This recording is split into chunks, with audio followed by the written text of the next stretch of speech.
HSC Cooks. I'm Shelley, the Humane Education Manager at the Humane Society of Charlotte. And as always, I've got with me today my two kitchen assistants. We've got Franklin and Cookie. You might see in a minute, she's running around here. And today we are bringing you an exciting new recipe. These are actually not for Cookie and Franklin. We were thinking about it and we've been just baking and making so much stuff for us. We're feeling a little gluttonous and greedy, so we decided to share the love, and today we're making salmon cat treats. So today, these are super easy. Anybody can make these. This is a little bit of the finished product in two different ways. I'm going to show you how to make both of these. Same ingredients, they just look a little different the way you roll them out and cut them up. So these I think are going to be delicious. Frank and Cookie want to try them. They think they smell good. And they're really easy to make. Anybody can do these with just 3 ingredients. So let's get started. First, you're going to need 10 ounces of canned salmon.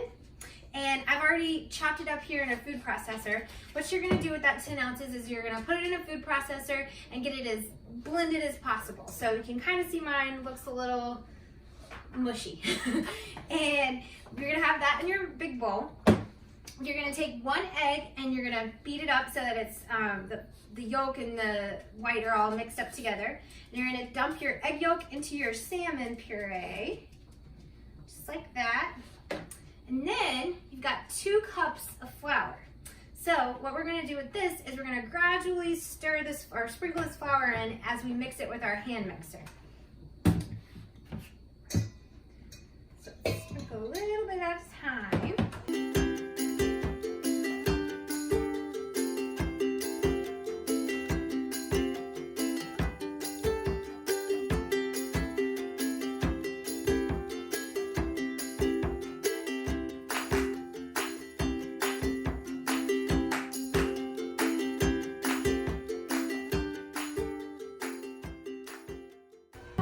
Once you've got it all fully mixed together, it'll take you a while. It'll take probably 2 or 3 minutes to get it fully mixed up. At first it'll start to look kind of crumby. Just keep going with it and it'll eventually come together. Next, what you're gonna do is roll out this dough. So to do that, I'm gonna clean up here, be right back.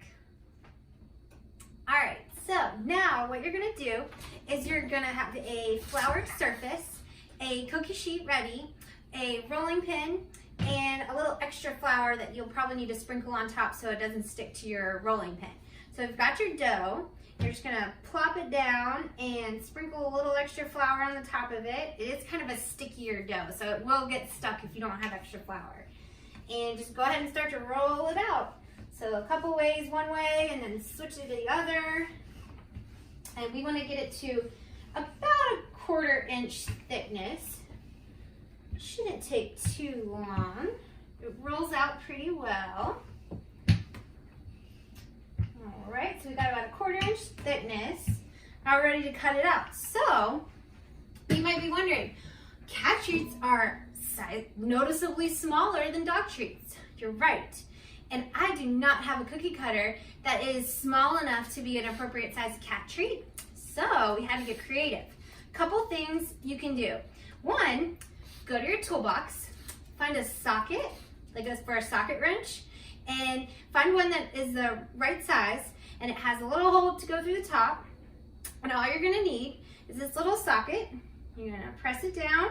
Got your socket, you cut it out, take the end of your beater that was in the mixer, and you're just gonna kind of poke it out, and you've got the perfect little cat treat. So you can keep doing that. And this will take you a while if you're doing these tiny little socket-sized treats. But you can do as many of those as you want, and that's gonna get us this small little like traditional treat looking, cat treat style looking treat. They're actually really cute. Or to get these skinnier ones that you can break apart, all you're gonna do is take a knife and just cut. It cuts really easily. So you just cut little strips, almost like fettuccine or something.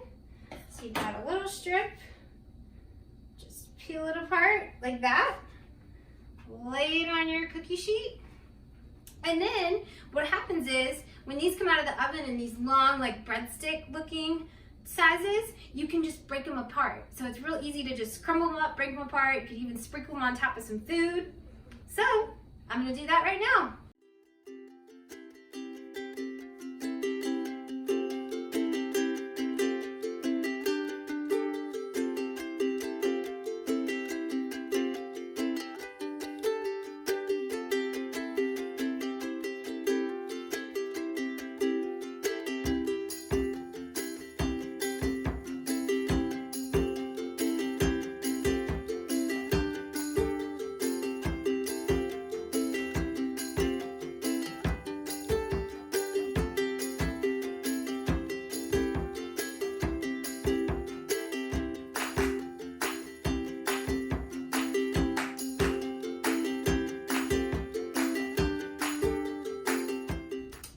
Once you've got your cookie sheet filled up all the way, we're gonna go ahead and put the first batch in the oven for 20 minutes on 350 degrees. So 350 for 20 minutes. And as you can see, it makes a lot of dough. I still have a lot more to go. So this recipe, even though it doesn't call for much, it makes a lot of cat treats. So let's pop them in the oven.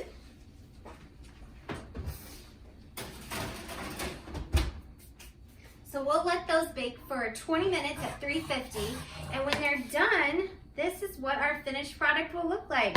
These are some of the longer strips that I've broken into pieces, but they break up really easy. They're crispy on the outside, and you can tell they're a little soft. And Cookie, are you jealous because these are not for you?